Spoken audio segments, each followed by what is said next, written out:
মুখ্যমন্ত্রীর কনভয় উদ্দেশ্য করে গোলাঘাটে যা ঘটে গেল তা দেখে আমরা স্তম্ভিত।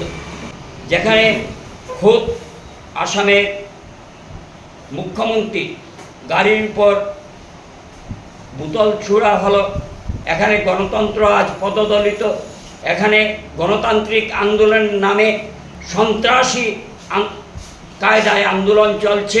আমরা এটাকে কখনো সমর্থন করতে পারি না। এটা কাশ্মীর নয়, এটা আসাম। যারা এ ধরনের আন্দোলন নামে বোতল ছুঁড়ে মারছেন তাদেরকে আমরা হুঁশিয়ারি করে জানিয়ে দিতে চাই, আসামের মুখ্যমন্ত্রীর মান সম্মান আমাদের মান সম্মান। তাই যারা এ ধরনের জঘন্যতম কাজ করছে তাদের প্রত্যেককে দৃষ্টান্তমূলক শাস্তি দেওয়া হোক।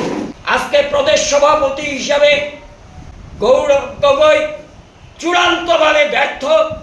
তার দলের কোনো নিয়ন্ত্রণ সেখানে নেই, উনি সম্পূর্ণভাবে ডিকন্ট্রোল। তাই প্রদেশ সভাপতি হিসাবে গৌরব গগৈ চূড়ান্তভাবে ব্যর্থ হয়েছেন। গৌরব গগৈকে এ ব্যাপারে প্রকাশ্যে মুখ্যমন্ত্রীর কাছে ক্ষমা চাইতে হবে।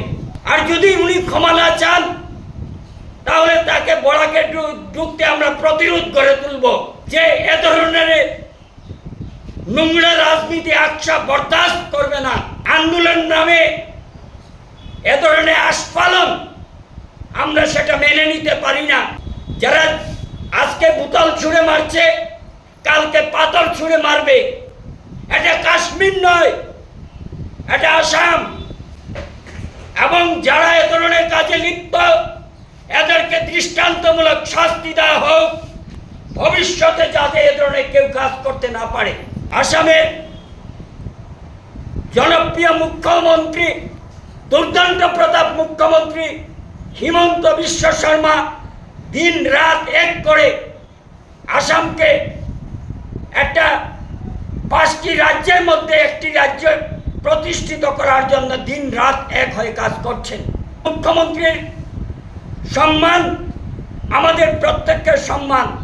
যারা ছুঁড়ে মেরেছে তারা একটা জাতির কলঙ্ক।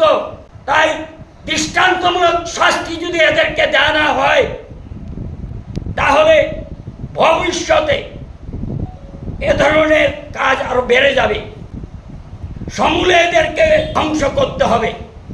গোলাঘাটে যা ঘটে গেল, আসামের কোনো রাজ্যে যাতে এ ধরনের কাজ করার সাহস না দেখায় তার জন্য এদেরকে দৃষ্টান্তমূলক শাস্তি প্রদান করতেই হবে। গৌরব গগৈ চূড়ান্তভাবে ব্যর্থ হয়েছেন এবং উনি ক্ষমতায় সভাপতি হয়ে আসার পর একটা জঘন্যতম কাণ্ড হলো। কংগ্রেসি ভাইয়েরা যারা আছেন তাদের প্রতিবাদ করা উচিত ছিল, কিন্তু এরা কোনো পেটে বসে আছেন। ধরনের কাণ্ড গণতন্ত্র বিরোধী। তাই আমরা এ ধরনের কাজকে কখনো সমর্থন করতে পারি না।